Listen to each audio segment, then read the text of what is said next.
যে স্বাস্থ্যমন্ত্রী একাত্তর টেলিভিশনে এসেছিলেন, তিনি দেশের বাইরে যাবেন, তিনি একটি কথা বলেছেন যে একাত্তর টেলিভিশনের কাছে তার প্রত্যাশা যে শুধু অতীতে যেসব দুর্নীতি হয়েছে সেসব যেমন তুলে ধরতে হবে, একই রকমভাবে তাদের এই সময়ও যদি কোনো ধরনের অনিয়ম, কোনো ধরনের দুর্নীতি হয় সেটিও তারা তুলে ধরার আহ্বান জানিয়েছেন বস্তুনিষ্ঠভাবে। আপনি তার এই প্রত্যাশাকে পূরণ করার জন্য আমরা একাত্তর টেলিভিশনের স্ক্রিনে দেখতে কি পাবো? ইনশাল্লাহ শফিক ভাই, যে আপনি প্রথম থেকেই আমাদের নানাভাবে বিশেষ করে স্বাস্থ্য খাত নিয়ে সবসময়ই গুরুত্ব দিয়েছেন।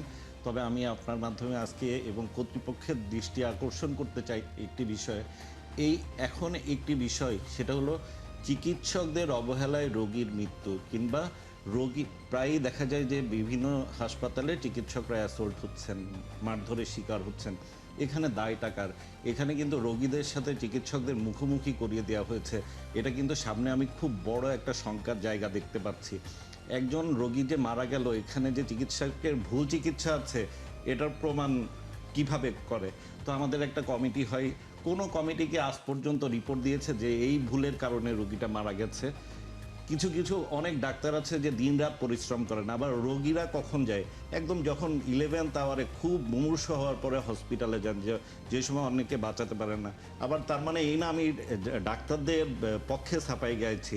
আবার আবার আপনি দেখেন একটা হাসপাতালে গেলে রোগীদের যে ভোগান্তি, যে কষ্ট, সেখানে আপনি কিংবা যে কোনো মানুষ গেলে খুব সহজে কিন্তু চিকিৎসা পাওয়া যে কত কঠিন। তো এই সব কিছু আসলে কেন হচ্ছে, এর দায় কার, কীভাবে সমাধান করতে হবে, এটা আগে রাষ্ট্রকে ঠিক করতে হবে।